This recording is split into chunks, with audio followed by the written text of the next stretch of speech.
Brought to you by Techno Camon 30 series.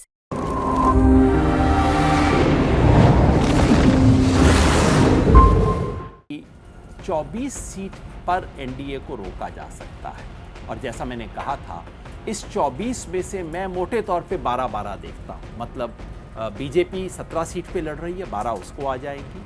उसके allies 22 सीटों पे लड़ रहे हैं, 23 सीटों पे, उनको उस 23 में से 12 आएंगी। यानी कि मुख्यतः नुकसान एलाइज को होगा। मगर ये हो नहीं सकता कि केवल आपके एलाइज को नुकसान हो, तो बीजेपी को भी कुछ नुकसान हो रहा है। और योगेंद्र सर, आपके विश्लेषण को चूंकि पूरा देश सुनता है, समझता है। वैसे आप सब कह तो रहे हैं इतनी अच्छी अच्छी बातें कि गांव में देखा जाता है, देश समझता है। मेरे को ऐसी कोई गलतफहमी है नहीं।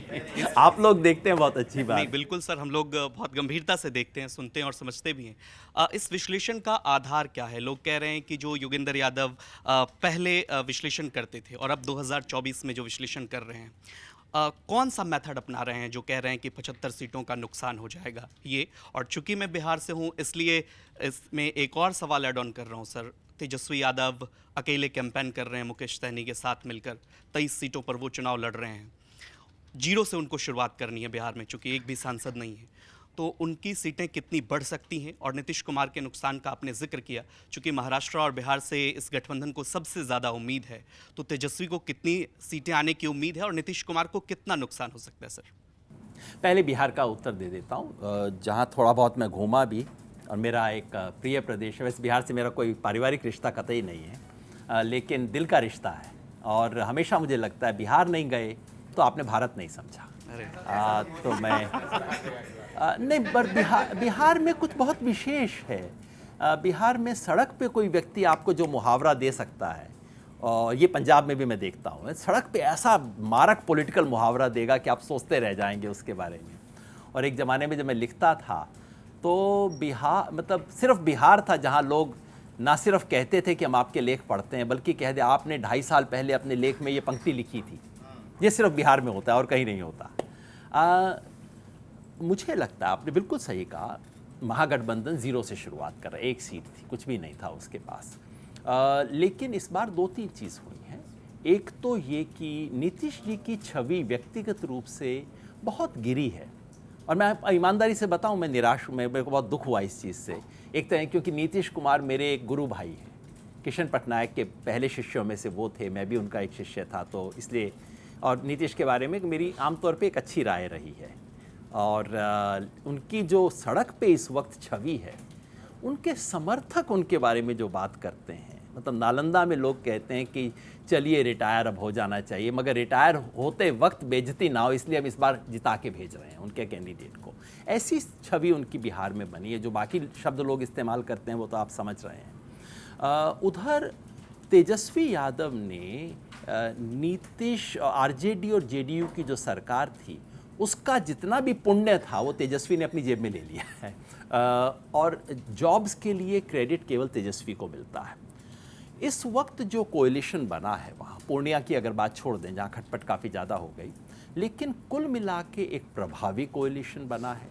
और दूसरा याद रखिए कि ये इसलिए मैं कह रहा हूँ कि सारे दर्शकों को शायद नहीं पता होगा, सपा का सोशल आधार उत्तर प्रदेश में मुख्यतः यादव और मुसलमान थे, लेकिन आरजेडी का मुख्य आधार केवल यादव और मुसलमान नहीं है। उसने हमेशा बिहार का जो गरीब गुरबा है उसके अंदर अपनी एक पहचान बना के रखी, और दलितों का एक हिस्सा हमेशा आरजेडी के साथ रहा है। तो तेजस्वी ने उस कोएलिशन को भी कुछ बढ़ाया है। इसलिए मेरी अपनी समझ है कि कोई 24 सीट पर एनडीए को रोका जा सकता है।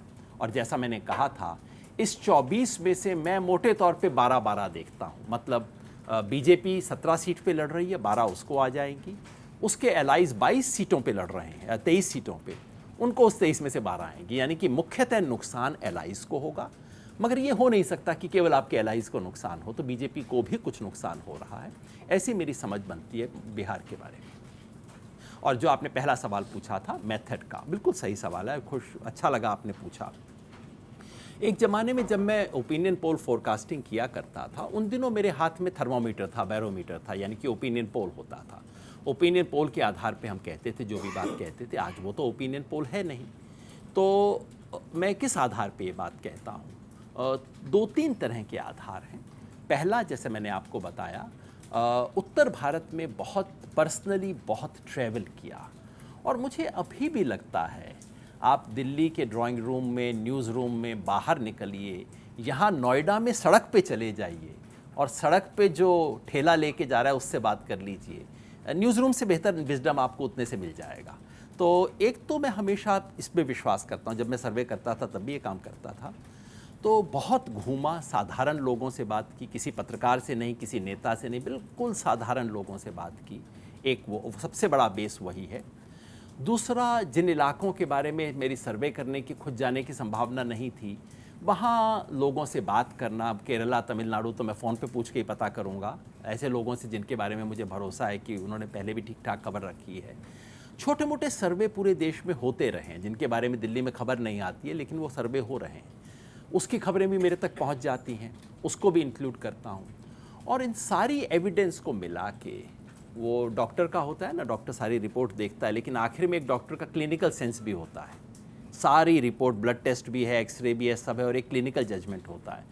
तो पिछले 25-30 साल में एक ओवरऑल जजमेंट भी बना है कि अगर ऐसी स्थिति सड़क पे दिखती है तो शायद ये परिणाम निकलेगा। यही है, इससे फालतू कुछ नहीं है। और मैं एक कतई दावा नहीं करता कि सारे ओपिनियन पोल झूठे और केवल मैं सच्चा, नहीं साहब, एग्जिट पोल आने वाले हैं। मुझे ये ज़रूर लगा कि ओपिनियन पोल्स ने चुनाव से पहले जो काम किया वो ना सिर्फ गलत था बल्कि ईमानदार भी नहीं।